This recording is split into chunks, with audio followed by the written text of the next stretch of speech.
Hello guys, welcome to our channel. This is Teja. అయితే నిన్న మనం పిఠాపురం నియోజకవర్గం గురించి మాట్లాడుకోవడం జరిగింది. అయితే ప్రజలు ఆ నియోజకవర్గానికి ఎంత ఇంపార్టెన్స్ ఇస్తున్నారో మంగళగిరికి కూడా అంతే ఇంపార్టెన్స్ ఇస్తున్నారు. ఎందుకంటే ఈసారి మంగళగిరిలో జగన్మోహన్ రెడ్డి ఒక లేడీ అభ్యర్థిని పెట్టారు. ఆ అభ్యర్థి గురించి చూసుకుంటే మురుగుడి లావణ్య. ఈమె వచ్చేసి పద్మశాలి సామాజిక వర్గానికి చెందిన వ్యక్తి. ఈమె ఫ్యామిలీ బ్యాక్గ్రౌండ్ కూడా పొలిటికల్గా చాలా పాపులర్ అయిన వ్యక్తులనే చెప్పుకోవచ్చు. అయితే జగన్మోహన్ రెడ్డి ఎందుకు ఇక్కడ ఆళ్ళ రామకృష్ణారెడ్డిని తీసి లావణ్య గారిని పెట్టారు? సో మరి అక్కడ ప్రజల నాడేలా ఉంది, ఇవన్నీ కూడా మనం తెలుసుకునే ప్రయత్నం చేద్దాం. అలాగే లోకేష్ గారి గురించి చూసుకుంటే లోకేష్ గారు టీడీపీ ప్రధాన కార్యదర్శిగా ఉన్నారు. ఆయన ఐటీ మినిస్టర్గా కూడా చేశారు. సో లోకేష్ గారు 2019లో ఆళ్ళ రామకృష్ణారెడ్డి పైన దాదాపు ఒక 6,000 చిల్లర ఓట్లతో ఆయన ఓడిపోవడం జరిగింది. దాని తర్వాత అక్కడ 3 మండలాలు అయితే చాలా కీలకమని చెప్పాలి. ఒకటి వచ్చేసి తాడేపల్లి, దుగ్గిరాలు, మంగళగిరి. సో తాడేపల్లి గురించి మీకు తెలుసు, తాడేపల్లిలో జగన్మోహన్ రెడ్డి గారికి ఒక ప్యాలెస్ కూడా ఉంది.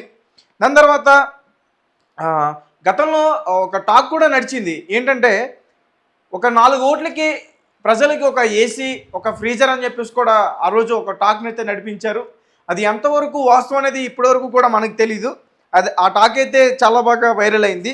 సో లోకేష్ కమ్మ సామాజిక వర్గానికి చెందిన వ్యక్తి, ఒకప్పుడు సీఎం అయిన నారా చంద్రబాబు నాయుడు గారి వాళ్ళ కొడుకు, ఎన్టీ రామారావు గారికి మనవడు. సో మరి ఈ లోకేష్ ఈసారి లేడీ అభ్యర్థి అయిన లావణ్య మీద గెలుస్తాడా గెలవడా అనేది మనం వేచి చూడాల్సింది. ప్రస్తుతం అయితే మన ప్రతినిధి అక్కడి నుంచి మాట్లాడడానికి మనతో పాటు ఉన్నారు. ఒకసారి అతనికి మాట్లాడే ప్రయత్నం చేద్దాం. గోపి, వినిపిస్తుందా? వినిపిస్తుంది, చెప్పండి. రైట్. నిన్నటి వరకు కూడా మనం పిఠాపురం నియోజకవర్గం చాలా కీలకం అని చెప్పేసాం. అదెంత కీలకమైన నియోజకవర్గం అయినప్పటికీ మంగళగిరి కూడా చాలా ఇంపార్టెంట్ చెప్పాలి. మరి మంగళగిరిలో ప్రజల నాడి ఎలా ఉంది? ఈసారి లోకేష్ గారు గెలుస్తారా గెలవరా? ఎందుకంటే గతంలో చూసుకుంటే ఆళ్ళ రామకృష్ణారెడ్డి గారి పైన 6,000 ఓట్లతో నారా లోకేష్ గారు ఓడిపోవడం జరిగింది. సో ఇప్పుడు ప్రజల నాడే అక్కడ ఎలా ఉంది? అవును తేజ, ఇప్పుడు మంగళగిరిలో అయితే ఖచ్చితంగా నారా లోకేష్ గారికి అయితే కొంచెం ప్లస్ పాయింట్ ఉండేలాగా ఉంది. ఎందుకంటే ఇక్కడ లాస్ట్ టైం కొంచెం సానుభూతి కలిసే అవకాశం ఉంది తేజ. మరలా అది కాక వైసీపీ నుంచి క్యాండిడేట్ అయితే మారారు. ఆళ్ళ రామకృష్ణారెడ్డి గారి బదులు మురుగుడు లావణ్య అనే ఒక కొత్త ఆమెను తెచ్చి ఇక్కడ కంటెస్ట్ చేస్తున్నారు. ఖచ్చితంగా వీళ్ళిద్దరి మధ్య పోటాపోటీ ఉండొచ్చు. ఎందుకంటే కొంచెం ఏమి కూడా రాజకీయ కుటుంబ నేపథ్యం నుంచి వచ్చింది. సో వాళ్ళకి కూడా మంగళగిరి ఏరియాలో బాగా పట్టుంది. సో ఖచ్చితంగా టైట్ ఫైట్ అయితే ఉంటుంది. బట్ ఏంటంటే సానుభూతి అనేది నారా లోకేష్ గారికి చేరే అవకాశం తేజ. రైట్. అంటే ఆళ్ళ రామకృష్ణారెడ్డి గారు వైఎస్ఆర్సీపీ పార్టీ నుంచి రాజీనామా చేసి బయటకు వచ్చేసిన తర్వాత అక్కడ రాజకీయ మార్పులు ఏమన్నా జరిగాయా? అవును తేజ, ఆళ్ళ రామకృష్ణారెడ్డి గారు వైఎస్ఆర్సీపీకి రాజీనామా చేసి మరలా కాంగ్రెస్ పార్టీకి వచ్చారు. బట్ అనూహ్యంగా మళ్ళీ ఏ మార్పులు జరిగాయో ఏం చేర్పులు జరిగింది తెలియలేదు. కానీ మళ్ళీ కాంగ్రెస్ పార్టీ నుంచి మరలా వైఎస్ఆర్సీపీకి రావడం అయితే జరిగింది. బట్ ఏంటంటే ఖచ్చితంగా మరలా నారా లోకేష్ గారిని మంగళగిరిలో ఓడించాలి అనే వ్యూహంలో భాగంగానే మరలా ఆళ్ళ రామకృష్ణారెడ్డి గారు వైసీపీ పార్టీలో చేరారని బయట ఇక్కడ ఒక టాక్ నడుస్తుంది తేజ. ఓకే. అంటే వ్యక్తిగత విభేదాలు ఉన్నా కానీ అతన్ని కాంప్రమైజ్ చేసి మళ్ళీ పార్టీలోకి వెనక్కి తీసుకున్నారా? అవును తేజ, అతనికి జగన్మోహన్ రెడ్డి గారికి లోపల ఏదో వ్యక్తిగత విభేదాలు ఉన్నాయంట. సో దానివల్లే ఆయన పార్టీ వేయడం జరిగింది. మరలా ఆయన్ని బుజ్జగిచ్చి పార్టీలో తీసుకురావడం జరిగింది తేజ. ఓకే.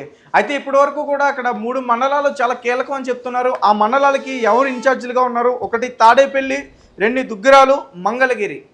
అవును తేజ, ఈ 3 మండలాలు కూడా టీడీపీ సంబంధించిన నేతలు అయితే బాగా కసరత్తు చేస్తున్నారు. ఖచ్చితంగా ఈసారి నారా లోకేష్ గారిని గెలిపించే విధంగా ఇక్కడ కష్టపడటం జరుగుతుంది. ఎందుకంటే ఈ 3 మండలాల్లో ఒక మండలం వచ్చేసరికి కమ్మ సామాజిక వర్గం ఓట్లు అధికంగా ఉన్నాయి. మరో మండలం వచ్చేసరికి పద్మశాలి ఓట్లు, మరో మండలం వచ్చేసరికి చేనేత కార్మికులకు సంబంధించిన వాళ్ళు చాలా అధికంగా ఉన్నారు. ఖచ్చితంగా ఇక్కడ కమ్మ సామాజిక వర్గ ఓట్లు అయితే కొంచెం అధికంగా ఉండొచ్చు. మరలా తాడేపల్లి సంబంధించిన దాంట్లో రెడ్లు అధికంగా ఉన్నారు తేజ. అక్కడ రెడ్డి సామాజిక వర్గం.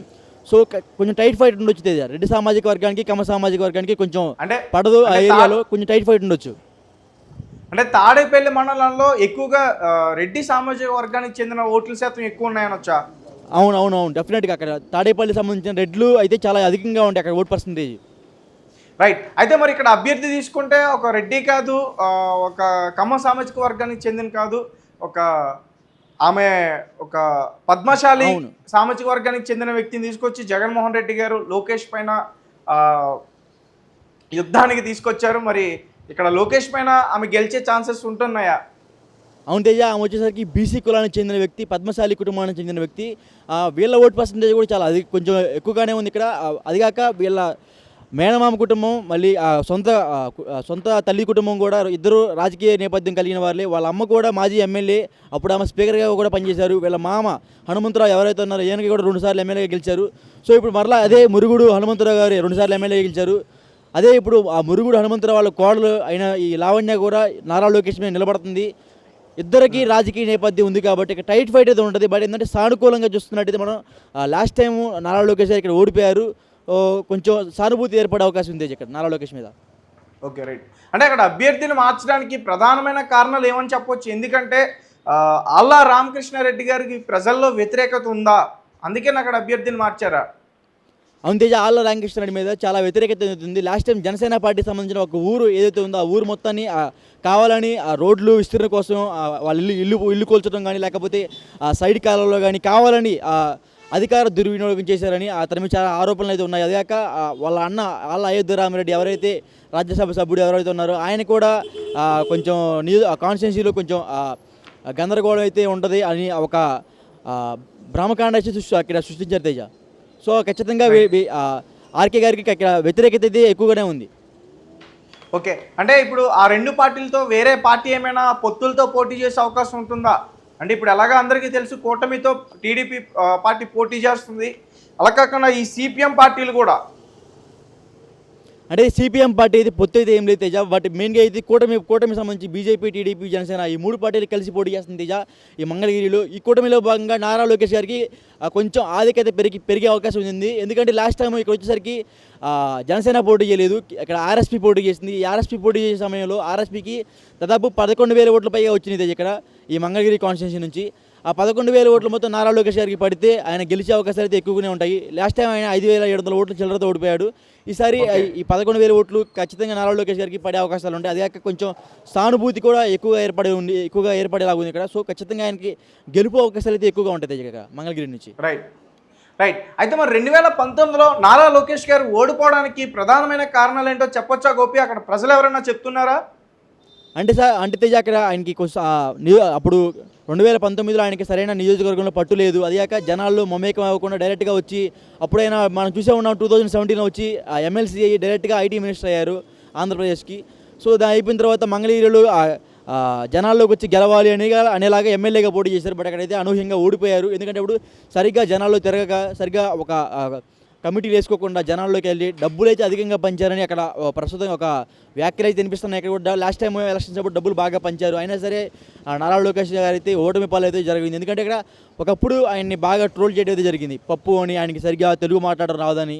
ఆ విధంగా అక్కడ ప్రజలైతే కూడా దానికి లోబడి ఉన్నారు. ఎందుకంటే అమ్మో మనకు వచ్చే ఒకసారి మరలా లోకేష్ని మనం ఎన్నుకుంటే మనకు సరైన మంచి జరగదేమో, సీఎం కొడుకు కాబట్టి మనకి అందుబాటులో ఉండడు అనే విధంగా అప్పట్లో ఆలోచించారు తేజ ప్రజలు అక్కడ. రైట్. అయితే లోకేష్ గారు యువగలం పాదయాత్ర చేసిన తర్వాత టీడీపీకి చాలా మైలేజ్ వచ్చిందని కూడా చెప్పొచ్చు. అవునవును, డెఫినెట్గా యువగలం పాదయాత్ర ద్వారా మంగళగిరికి సంబంధించిన నారా లోకేష్ ఎవరైతే ఉన్నారో డెఫినెట్గా ఆయనకి ప్లస్ పాయింట్ అనుకోవచ్చు. ఎందుకంటే నియోజకవర్గంలో ఉన్న ప్రతి ఒక్క కార్యకర్తతో కలిసి ప్రతి ఒక్క కార్యకర్త కలిసి అక్కచెల్లెమ్మలో చేతి పట్టుకుని నడుపుకుంటా ఇప్పుడే లాస్ట్ టైం కన్నా ఇప్పుడు కొంచెం తెలుగు బాగా మాట్లాడుతూ కమిటీలు వేసుకొని అతను దూరంగా ఉన్నా సరే వాళ్ళకి సంబంధించిన నేతలతో అక్కడ ఏమన్నా అవసరాలు కానీ, తోపుడు బండ్లు కానీ, లేకపోతే అన్నా క్యాంటీన్లో ఒకటి ఏర్పాటు చేసి జనాలు ప్రతి నిత్యం ఆయన అందుబాటులో లేకపోయినా సరే వాళ్ళ అనుచరులు కానీ, వాళ్ళ సంబంధించిన నేతలు కానీ, సంబంధించిన నేతలు కానీ మంగళగిరిలో ప్రతి ఒక్కరూ టీడీపీ కార్యకర్తలు అందరూ ఒక అన్నదమ్ముల వల్లే పనిచేస్తున్నారు. డెఫినెట్గా ప్లస్ పాయింట్ అనుకోవచ్చు యువగలం పాదయాత్ర. Okay, right. అంటే లాస్ట్ టైం అక్కడ ఎలక్షన్స్ జరిగినప్పుడు ఒక కామెడీగా చెప్పొచ్చు, ఒక వార్త వెలుగులోకి వచ్చింది ఆ టైంలో. అంటే 4 ఓట్లకి ఒక ఏసీ ఇస్తున్నారు, ఒక ఫ్రిడ్జ్ ఇస్తున్నారు అని చెప్పేసి కూడా అన్నారు. మరి ఇప్పుడు ప్రజలు ఎవరైనా అలాంటి విషయాలు నీతో చర్చించడం జరిగిందా? అవును తేజ, మనం కూడా చూసాము. బట్ ఏంటంటే అది నిజమో కాదో తెలియదు కానీ అప్పుడు అయితే బాగా విస్తృతంగా అయితే ప్రచారం అయితే జరిగింది. 4 ఓట్లు ఉంటే ఒక ఏసీ, 3 ఓట్లు ఉంటే ఒక ఫ్రిడ్జ్, 1 ఓటు ఉంటే 10,000 రూపాయలు డబ్బులు అని ఒకలాగా బాగా విస్తృతంగా అయితే ప్రచారం జరిగింది అక్కడ మంగళగిరిలో వచ్చేసరికి. సో అంటే అప్పుడు విస్తృతంగా ప్రచారం జరిగింది. అది ఏ మేరకు వస్తుందో మనకు తెలియదు. బట్ ఇప్పుడైతే మాత్రం అంత సీన్ అయితే లేదు తేజ. కొంచెం అంత డబ్బులు పెట్టే అంత సీన్ అయితే లేదు. ఎందుకంటే నారా లోకేష్ గారు విన్ అయ్యేలాగా కనిపిస్తుంది ఇక్కడ వాతావరణం అయితే. Okay right Gopi, thank you so much. అయితే ఫైనల్గా చెప్పు, అక్కడ ఎవరు గెలిచే ఛాన్సెస్ ఎక్కువగా కనిపిస్తున్నాయి?